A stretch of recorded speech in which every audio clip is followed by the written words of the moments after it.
It is so exciting to be back here at Yeshivat Har Etzion. I love this place. Come on, let's go. My name is Yaakov Fleischman. You are? I'm Esty Fleischman. We are the directors of the Holy Machaneh Stone. Thank you so much for having us this evening. And we're here to talk about Camp Stone. Enjoy your pizza, and let's jump in. Okay.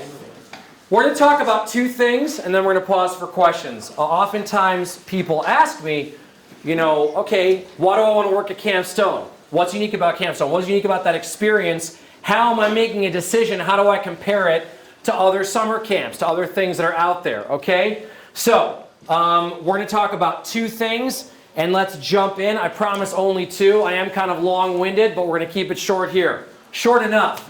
The first thing relates to what we just talked about, our Tzevet, okay? Our mission at Camp Stone is to transform every camper and staff member that enters the gates of Camp Stone through the construction of an experiential, values-driven community, right? Okay? So I think it's important to remember that the whole purpose of our mission, it's driven by campers and staff members, okay? And staff, our Tzevet, is the core focus of our mission.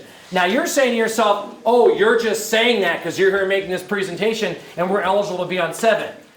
Not true, okay? When I go to do presentations all over the United States and around the world and I talk to parents, I tell them, listen, it's really nice you want to send your kid to summer camp here and it's going to be great and it's going to be an awesome time, but I really want them to come back on Tzevet. Some parents are like, I'm asleep at the wheel. My kid's in 9th grade. Where was I? What was I doing? Why isn't he in summer camp yet? But I said, it doesn't matter because the best is yet to come.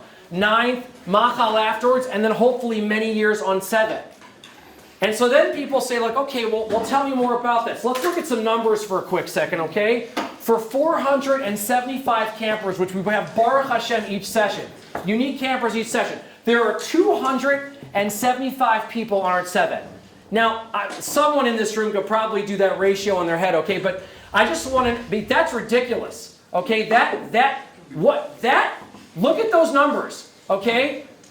It's not 1-to-1, but it's better than 2-to-1. I mean, that's crazy. There is no summer camp in the world at that size with that many people on Tzevet. So imagine going to a place and having 274 people also working for the same common goal. That's a lot of people on Tzevet, okay? And just so you understand, it has all kinds of impacts in terms of what we do. So first of all, most summer camps are run by adults in their 30s, 40s, 50s, and 60s. That's just how they're run. Infrastructurally, that's what's required. Our camp is run by emerging adults, people your age. Our Rosh Mipach is a freshman at Binghamton. She's unbelievable. But she is leading a team of people to serve 800 meals 3 times a day. That's not normal. You're not familiar with that. So the question is, what do you want to do this summer? Do you want to take the bull by the horns? Do you want to ultimately have real responsibility and take on a real leadership role one day? Do you want to do that? If you want to work hard, then you can do that at Camp Stone. We'll give you all kinds of work to do, okay? I just want you to understand. No, I'm serious, okay? First of all, let's go to Shabbos for a quick, and then we're going to jump back. You see this, Chavrutot, okay? Something that our predecessor, who was also an alum of this Yeshiva, Yehuda Rothner, started an amazing idea. How about everybody in camp learn with somebody on Shabbat? Every Tzevet member learn with a Chaniach on Shabbat. Amazing, right? You can't do that unless you have an army of Tzevet. So you can do that at Camp Stone. But you can do almost anything you want in terms of jobs, and we're going to get into that in a second. But before we get into that, understand it's a staff-driven mission. So there's a week of pre-camp before each session. Sometimes people ask me, how come campers don't go to camp for the entire summer? Most summer camps are they go for 8 weeks, right? No. At Camp Stone, they come for a month, and then there's a totally different group of 475 campers for second session. Because before each session, there's a week of staff training. In other words, there aren't people running chavalim that are like locals to the area that show up every summer and run the high ropes course. You run the high ropes course. You're trained for a week, you're certified, and then you run high ropes. So we invest tremendous time and energy in our staff to make them successful, okay? We are living through very strange times. What is the name of this generation? What is it, Z or something? Is that what we're up to? Someone say it. I don't know what it is, okay? What? Probably the COVID generation. I'll tell you another name for this generation, okay, here, and I hope I spell it correctly, okay? I love you guys. Don't take this the wrong way. We're going to get into it in a second, okay? Generation what? Marshmallow. Okay? People are like, I don't want to work hard anymore. I need personal space. You don't need personal space. You want to be shoulder to shoulder with the people you're working with. You want to roll your sleeves up literally and figuratively, and you want to be in the trenches. Because that's how you're going to save Am Yisrael. That's how you're going to change the Jewish future. You're not going to change the Jewish future. Some kid at one of these presentations, I'm like, what are you doing this summer? He's like, I don't know, I might drive down to like the Keys or something. I was like, okay. And that's great for 3 days. You'll look out into the vastness of the ocean and think about your life. You'll have a drink, whatever it is. But what about day 4? What are you doing after those 3 days? Everybody in this room is so capable. That's the thing. It doesn't matter. I'm not sitting here telling you, oh, back in the day when people had more skills. It's not different, guys. You're just as capable as every other generation. Just don't listen to the noise out there, okay? Just come to Camp Stone and work your butt off and feel really good about it. Because that's what you want to do with your time. That's what you want to do with your time. You want to work hard and you want to be busy all day. And by the way, I'll keep you busy all day, okay?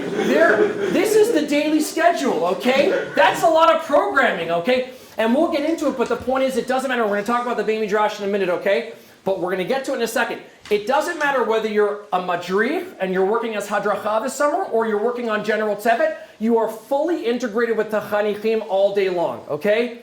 And that is my promise that it is going to be a mission-driven experience focused on you guys as staff because every single chanich out there is watching you. They're already thinking as 8 Vav campers going into 6th grade. I don't know why it's 8 Vav. Vav is 6. We'll get into it later, okay? They're already thinking about what they want to do on Tzevet because they're inspired by the work that you're doing. I'm not making this up. This is what happens at camp. These kids live to be on staff one day, and you have the opportunity. Now, you'll say to me, and then we'll get to part 2 in a second. We're still in part 1, okay? I'm keeping my promise. You'll say to me, what do you mean? Okay, so some guy at the front of the room is going crazy, and he says the camp's awesome, but like I've never been there before in my life, so why would I A, believe him, and B, if I show up, I'm going to be an outsider. It's not going to work out at all. Ha! Maisa Shahaya, guy that went to this institution, okay? His name's Aryeh Klein. Just got engaged. Mazel tov. Amazing individual, okay? Came to Camp Stone for the first time after he was shunabed here at this yeshiva, okay? He eventually became the Rosh Moshavah. Think about that. He didn't know Camp Stone from a hole in the wall. Shows up and conquers, okay? He was there for a number of years, but it doesn't matter if you've never been to camp before. It's not relevant. Just join us and we'll teach you, okay? And that's how it works. Okay, now let's get to part 2. Okay, we're switching to purple. Why? I don't know. It's a fun color, okay? That's number 2. Here, this is the other thing that I think defines us uniquely that you should really think about, okay? And this is a very important point, and there's a subtlety to it, although the map's going to be a little bit ridiculous. We have a very geographically diverse population at Camp Stone. They come from all over the U.S. and around the world. And I want to demonstrate what I'm talking about, and then I'll explain why it's important, okay? Here's a map of the United States of America. Florida, Texas, California. Okay? There you go. That's the US of A. Beautiful. Okay, here we go. Now, here's the great state of Pennsylvania. Now, people get so excited. They're like, oh my gosh, my camp's in Pennsylvania. No. Your camp's in eastern Pennsylvania over here. And you can start listing them. Io, Seneca Lake, Dora Golding, Ramah Poconos, Masora, Morasha, Lavi, etc., etc. And they're all proximate to this part of the country, which is wonderful. And of course, the Big Apple, New York City. We are in western Pennsylvania. Okay? God's country. 16350. That's right. That zip code. Go to Google, type in that zip code, or type in middle of nowhere. There's a picture of me smiling and waving at all of you. Okay, that's where we're at, right here. Now, why is it important that we're in the middle of nowhere? Because we get kids from everywhere, okay? Our hometown, Cleveland, Ohio. Who here is from Cleveland, Ohio? So I'm talking about, there we go. We get kids, by the way, we get like 50 kids from Cleveland. Columbus, who here is from Columbus? Nobody? That's okay, it's a great place. What about Cincinnati? People from Cincinnati this year? Nobody? Maybe next year. Okay, listen. What about Buffalo? People are like, where's Buffalo? It's in New York, okay, it's in Western New York. It's an hour and a half north of Camp Stone. Why is it important? Why is Buffalo important? They have, yes, airport also. They have the unique distinction of The Bills. losing the Super Bowl 4 years in a row. Thank you very much. That's really hard to do. That's hard to do. Okay, Rochester 5. There's no way someone here is from Rochester. Okay, Philadelphia. Any Philadelphia here? That's what I'm talking about. We got kids from Philadelphia. New York, New Jersey, Connecticut, and the Tri-State area. Raise your hand. Love it, okay? I lived in Teaneck. There we go. All right, check this out. Boston. Who here is from Boston? We got kids from Boston also. Atlanta. Who here is from Atlanta? Atlanta? No? We got 40 kids from Atlanta, okay? What? Abe. So I'm talking about in the back, okay? Here we go. Baltimore, Silver Spring. How many people are about? Great place. We get like people like, what do you have, like 2 families? No, we have like 60. Sometimes my colleagues are like, I also have an out-of-town camp. And I'm like, tell me about that. They're like, well, we have 500 kids from the Tri-State area. I'm like, okay. And I'm waiting for the next part. They're like, and we have 250 kids from Boca, New York, and Florida. Doesn't count, people, okay? And they're like, and this year, we have 1 family from Denver. We had 22. Gotta help that family from Denver. What kind of Metcalf toad was that? How did they get to this camp? Who convinced them to do that? What a terrible idea, okay? So but we have a critical mass from all these places. Detroit Rock City, who's from Detroit? So I'm talking about Detroit, there we go. That guy's from Detroit also, okay, there we go. Yeah, this was a gift from Lev Hattori yesterday. Anyway, okay. So this is, okay, Detroit. What about Chicago, the Windy City? Chicago, there we go. We had kids from Chicago. We had 20. St. Louis, Missouri, my hometown. Here's from St. Louis. That's what I'm talking about, okay? Go Cards. This is my favorite. I'm like, we get kids from Tennessee. So they get perk up, they're like, what a pretty city that is. It's a state, people. Memphis and Nashville, okay? We have kids from both, okay? Charleston, South Carolina. There's no there we go. I said that on purpose. Seattle. Who is from Seattle? There we go. We have kids from Seattle. We had like 10 last year, okay? Northern California. Anybody? Palo Alto, Santa Rosa, Oakland, San Francisco? Okay, not this year. We get kids from there also, okay? What about Los Angeles? Woo! There we go. Irvine, Los Angeles. You get kids from San Diego as well. You get kids from Scottsdale and Phoenix, Arizona. Dallas and Houston. No, that's not where they are geographically. Like this is to scale anyway. We get kids from, yes, we allow people to cross the border from Toronto. Toronto, Canada. The UK, we had 20 kids from the UK, and staff also is from the UK. Who here is from the UK? Right here.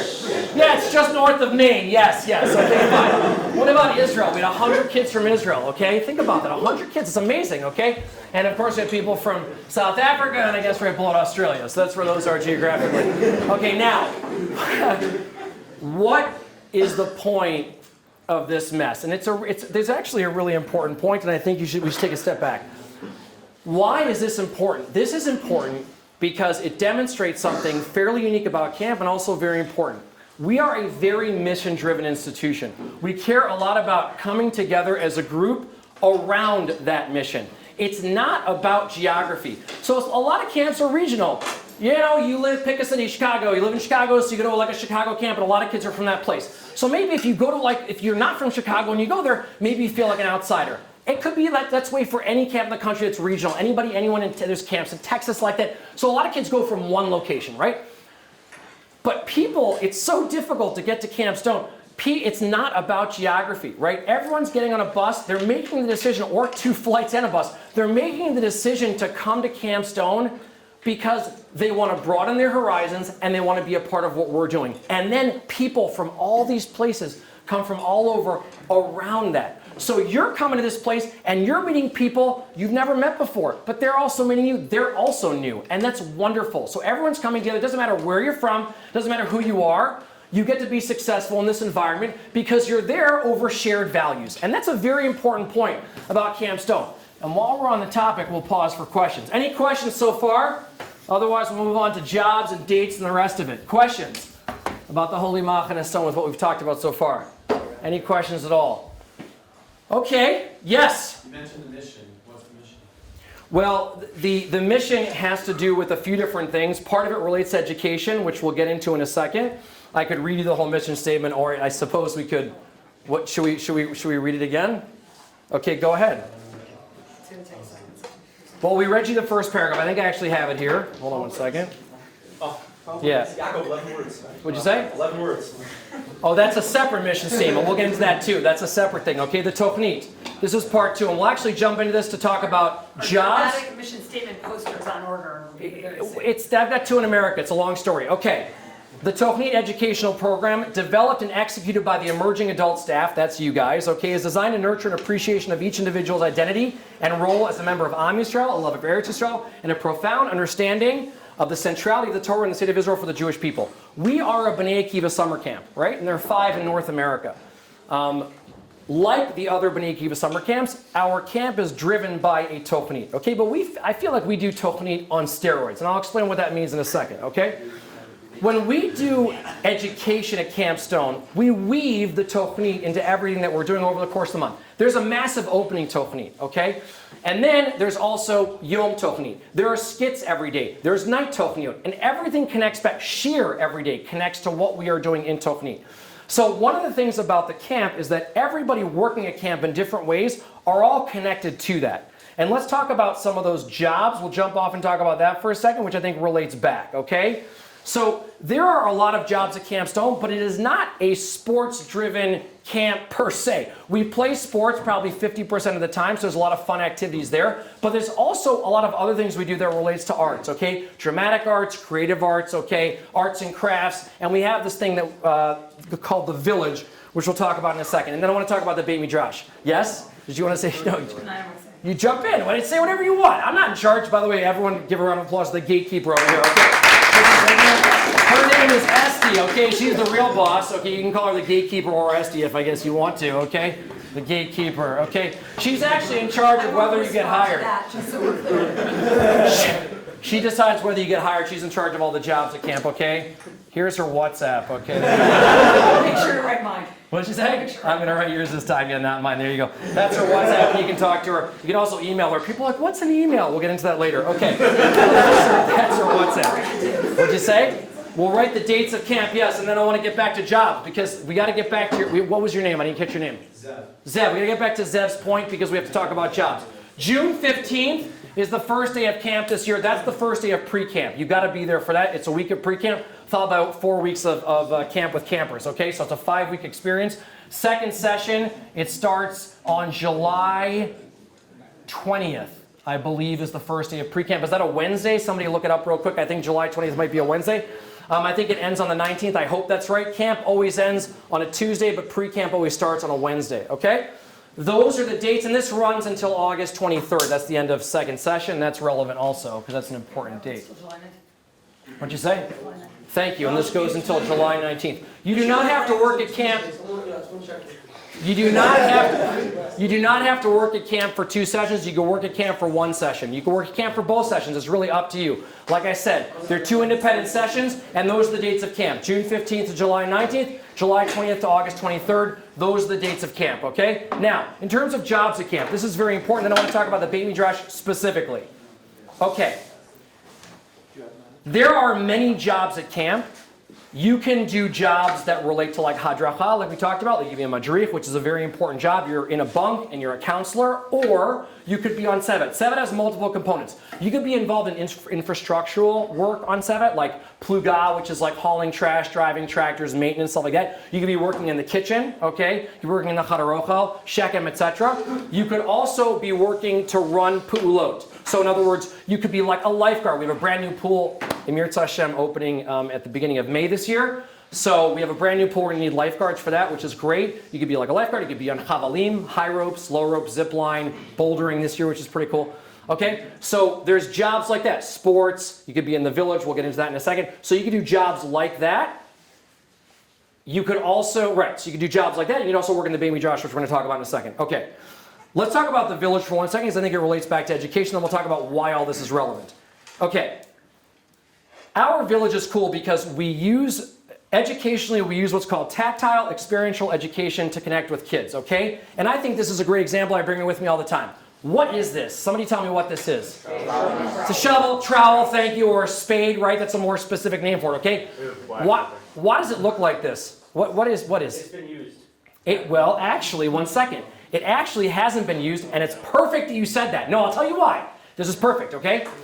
We were teaching kids about Moshevet Shivat Zion. 1880, Aliyah Rishonah, until 1947. November 29, 1947 was the vote at the UN for the State of Israel, okay? That period of history includes what? The development of the kibbutz movement, okay? And we taught kids about what it means to work the land. Now, if you tell a child it was really tough and there was malaria and they had to dig up the soil and it was really hard and it was rough, you know what I mean? What have they gotten out of that? You give a shear on it. Shear's great, but they're not doing anything to understand it. We believe that Tochnit should involve reliving Jewish history to a degree, okay? So we said, why don't you build a period-specific garden tool, okay? This is actually not used, but looks used because it's not particularly attractive.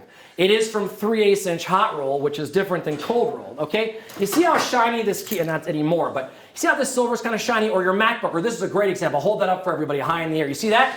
That's all shiny and nice, okay? That's cold roll, different than hot roll. It looks nice, much more expensive. It's just as strong. This is just as strong as that is, but a lot cheaper. So they use this to build tools because it costs them next to nothing. So a kid actually shaped this blade. They drove copper ribbons through it, attached it to this handle. They used a lathe to shape this, okay, the wooden part of the handle itself, stained it, etc. Okay, you can go right now, go dig up the garden out there. I don't recommend that, okay, because I think maybe they'd be upset. But this is a legit, you can pass it around. This, a child made this, okay, I borrowed this from a camper.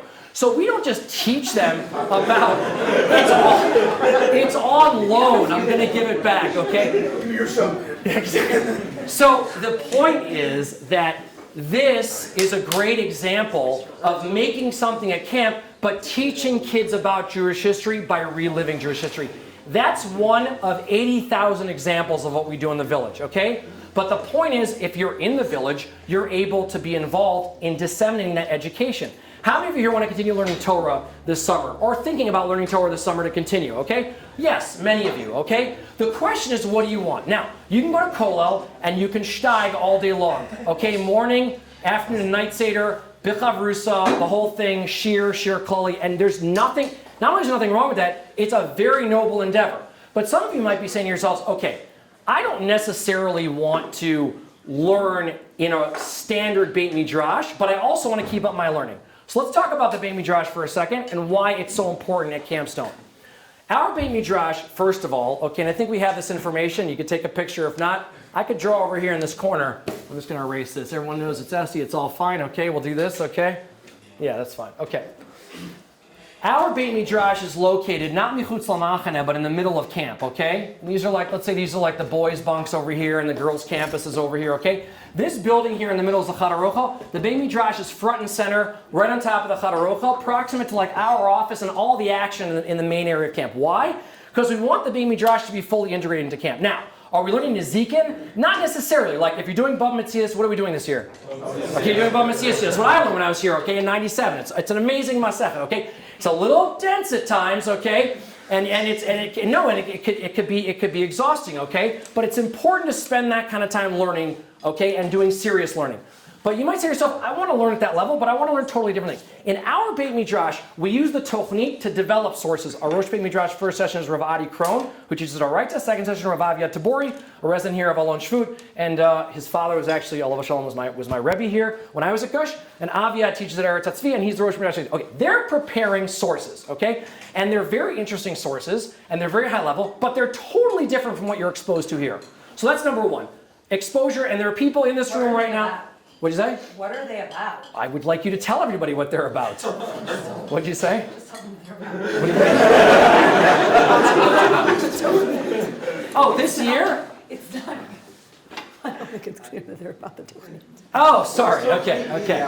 Yeah, so the educational program we read about in the message, that's what Tochnit means, okay? So this year, for example, we're continuing with Tochnit from last year. Last year, first session, the two sessions are different, by the way, which is why if you're on Tzevet and you come for both sessions, they're totally different. Second session, for the first time, we're doing medieval Jewish history. Very cool, okay, because we've never done them before. This is year 7 for us. We have a 7-year cycle. We're doing medieval Jewish history. First session, we did Moshevet Shiftei Yisrael last year. We're picking up this year, first session, okay, with Chizkiyahu and going through the end of Bayit Sheni.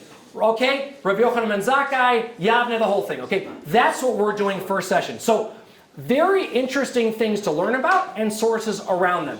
That's first of all. Second of all, a lot of people here are considering saying Shana Bet, or you're already Shana Bet. You don't necessarily learn how to give a chabura when you're a Shana Aleph guy in yeshiva. I found, okay?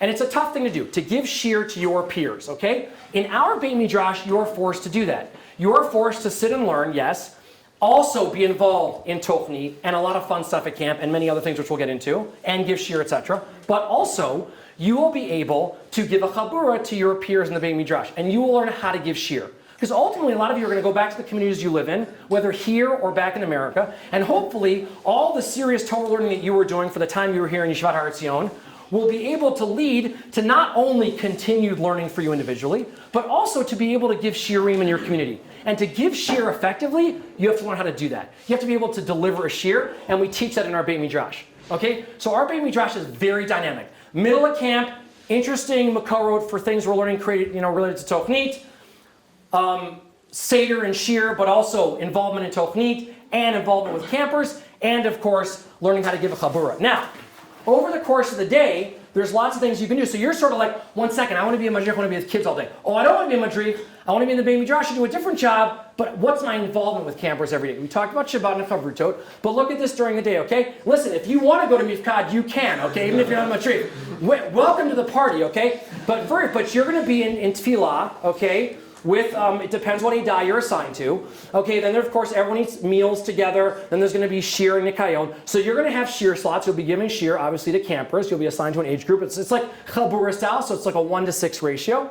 Okay, there's 10 o'clock snack. There's no shortage of food at Camp Stone. Then they're pulot all day. Obviously, the Beit Midrash has a schedule. Or if, let's say, you're doing chavalim, you're doing those pulot. But then, towards the evening hours, there's other things you need to be involved at camp. You'll be assigned Tzevet by Eidah. You'll be assigned to an Eidah. And you'll be able to do night tochniot. Okay? But also, you'll be doing all kinds of other jobs to stay busy, like helping us with laundry and shmirah and a variety of other things. You're like, why am I doing laundry? Because it's Camp Stone, people. That's why you're doing laundry, okay? So that's the deal. And those are the jobs at camp. We talked about dates. That's kind of a long answer, okay, to a question that you didn't exactly ask, but that's okay. Other questions about, no, you did great. Other questions about camp. We've said a lot. I'm sure you have questions. Anything at all? Yes. How do we get to camp? It's a great question. And I want to answer it in 2 ways. First of all, you live in America. Yeah. Where do you live? Brooklyn. Okay, great. So for example, we have buses for pre-camp, both sessions that go from, let's say, somewhere like Teaneck or whatever, that go, by the way, it's not Muvan Me'elav that you would know where Teaneck is. I was talking to some guy from Brooklyn, I'm like, I went to TABC. He's like, I don't know what that is. I'm like, they have 100 freshmen. What do you mean? It's a major yeshiva high school. He lived in Brooklyn. He's like, never heard of it. Anyway, so you would go to Teaneck, you get on a bus, okay, and you go to Camp Stone. And there's a whole group of people from New York that are either in college or around you, whatever it is, that are going from the New York area. There's also transportation from other places. You can also fly in. There's a travel stipend in addition to your salary. So like we'll help you with a flight or whatever it is, get to camp, and it's part of the overall package. Which isn't some major financial incentive, I'm just warning you, okay? But that's not why you work at Camp Stone. Okay. It's good. Other questions? Yes? As madrichim, do we need to prepare any document or is it all prepared? It's a very good question. And did you prepare? You prepared Homer. You prepared stuff when you were a madrich wherever you were growing up, right? Yeah. A little bit different at camp. You want to jump in for a second, please? You want to jump in? Just talk about? Where are you Just from? give me a break for once. Yes. South Africa, okay, cool. So this is a major difference between machanot in South Africa and England and other places. At Stone, if you're a madrich, your job is really to provide for all of the needs of your campers, right? You're their parent. There's about 3 madrichim on about something like 20-ish, give or take a few campers. It is very intense, very demanding, very rewarding. Develops a lot of amazing skills. But you are with the kids all the time, meeting their spiritual, social, physical, emotional needs. But you're not preparing pulot at all. It's really not your focus. The people on Tzevet are preparing the pulot. I want to add one thing, okay? Our Beit Midrash, I would say, is unique in 3 ways. And these are what you're doing. Number 1, the learning that we do, which Yaakov described, which is innovative and interesting and relates to hashkafa and halacha and Jewish history and all sorts of different issues, lots of Tanakh, but the intersection of this area of history, this period of Jewish history, with all sorts of different intersections within the corpus of Yadut, okay, and of Jewish text. Number 2 is teaching. So Yaakov referred to the chabura, which is very important and a really amazing opportunity. But every day you teach 2 shiurim, one to younger campers and one to older campers. There are 2 Roshei Beit Midrash. The Roshei Beit Midrash are people who are, say post Shana Gimel or older-ish, generally speaking. 2 young people, they prepare all of the curriculum for the summer. It's an amazing, amazing opportunity to take sort of the timeline of the period that you create and we work on it together. It's a really thoughtful and intentionally developed curriculum which covers the history of the period, and then you match up each event or each item you want to cover to a calendar of the month and develop shurim for each of them. So that's an amazing job to have in the future, God willing. And then as a member of the Beit Midrash, you receive the chomer that's prepared for you, and you have to figure out how to adapt that chomer to younger kids and to older kids every day. That is very challenging, and there are many people in this room that can attest to that. Okay, but it is incredibly growth-inducing, and you learn a tremendous amount about chinuch. Additionally, we have each session a master teacher or 2 available in camp to help give you feedback and direction and pedagogical strategies and things like that. If you are interested in teaching, I am telling you this is the place to learn it. And I know because I did it and because I worked as an administrator at Fuchs Mizrahi School for many years, when you see someone who worked in camp and developed soft skills teaching in a camp setting, they will be a much more effective educator in the future. If that's something you're interested in doing, and if chinuch is something you're thinking about, I'm telling you, Camp Stone is an amazing place to develop those skills. Happy to talk about it more, okay? The third thing that you do in the role of the Beit Midrash is what we call pakalim, but it's our version of lots of different crazy ways that you're involved in sending Torah from the center of camp all over to all of camp and enabling it to reach every corner of camp throughout the course of the day. At Camp Stone, every moment is a learning opportunity. Every moment. So whether that's madrich standing with their camper and saying a bracha in a way that they maybe didn't before, right? Or acknowledging a rainbow. Or taking this thing that we're watching, which seems to be some staff members that are dressed in a period-specific way and talking to them about what exactly they're doing, wearing sombreros and trying to get people to vote for the, in the UN vote that night, right, or whatever it is. Yes. Every moment in camp is that educational opportunity, and you're a part of creating that. So as a member of the Beit Midrash, that's really your job. We have things like Shat Shoot, Be'er Tefillah, Be'er Halacha, Chavruta Fest. These are all words that you'll have to learn one day, right? But for now, you could just ask your friends what they are. What else? 301. 301. Well, some kids getting up in the morning is very hard. Other kids get up in the morning well before people are supposed to be up in the morning. So that's why we have morning shir mishnayot. So last summer, for the first weeks of summer when I was in Beit Midrash before I left to Elzman, I gave shir to around 55 kids. I counted them once. On the dining deck outside of the Beit Midrash. 55 kids ranging from the youngest Kaitana guys in 3rd grade to, yes, I got Ada Dalit guys and not just my brother. Except Brian's campers. But it's a great example. Shir Mishnayot is an awesome opportunity for kids to learn, and I think that really Torah pervades the entire environment at Camp Stone, and I think that the Beit Midrash is an excellent example of how, as a central focus of what we're doing, it can really have a major impact on the whole summer experience. Yes, question. Can I say something? 100%. Say whatever you'd like. Yeah, you have the floor. Yes. Learning and teaching campers is not just something that happens in the Beit Midrash. I actually learned one Mishnah with every single kid in my bunk of Pirkei Avot. Ada, what was your job last summer? I was madrich of Ada Bet. Yes. And How old is this kid? Ada Bet is 12, yeah, going in 7th grade. And I learned one Mishnah of Pirkei Avot with each of them, and then finished the whole thing myself at 2:30 a.m. the night before the last day of camp, and gave them all donuts at the breakfast the next day, and made a siyum on Pirkei Avot with them. And that was a really meaningful moment for a lot of them. Some of which had never learned a Mishnah before, some of which didn't really, were oh wow, rabbis were actually pretty smart, or something like that, or something. And also, having conversations with kids is also incredibly growth-inducing. I had a kid who admitted to me at one point that he didn't necessarily believe in God. And that was a really interesting discussion I was able to have with him. A lot of other discussions that I was also able to have with a lot of other kids. Teaching kids being mechanech is not just something that happens in the Beit Midrash camp. So. And I want to say just on that point, obviously, a kid struggling with faith issues is a very high level thing. That's a lot of weight for somebody that comes to you and has a conversation. There's a lot of support. There are a lot of people who've been involved, thank God, in summer camping for a long time, and we will provide that support to you. Sometimes people think you're the directors, but it's sort of like the Wizard of Oz. You're executive, so you're not really with the people. You're here now, but then in camp it's somebody else. No, we're there front and center with you guys, helping you the entire summer. We're there to support you, and we want you to succeed. It's we always say it's a safe place to fail. Are you going to succeed every single time? No, that's not how life works. Okay, obviously there'll be failures, but that's okay, because it's a great place to learn how to be successful. It's a great place to fail safely, and to then do it better the next time. Like, it's really important to learn those life skills, and you can do it at Camp Stone.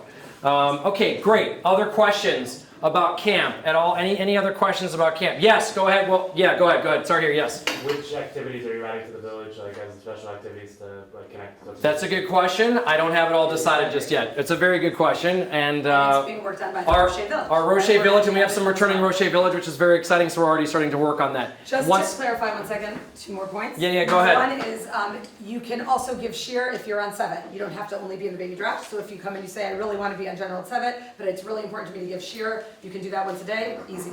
Number 2, in the village, just to clarify, the kids have pulot that happen there that encompass the following activities: glass blowing, blacksmithing, pita making. Amy could also teach you, but if you want to come to Camp Stone, that's good too. A planetarium and woodworking. And then there's a variety of other activities that are period specific and designed around that tochnit, that summer, and what's going on. Okay. We have a replica of a Roman bathhouse. Whatever. We'll get to that later. Okay. Yes.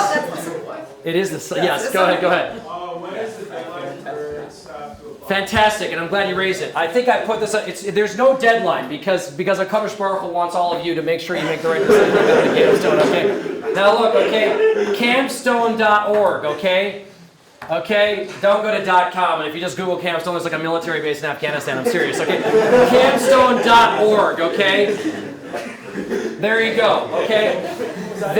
Go to the staff page, and you can look at all the jobs, okay? And you can also sign up for camp, and you will be interviewed by us. Yes, you will do all the interviews, yes. I'll just speak to this for a quick second. You know, I think it's really important to us that people come to camp and have a positive experience when they're there, feel that they're growing in what they're doing, and continue along a trajectory of growth in the time that they're at camp.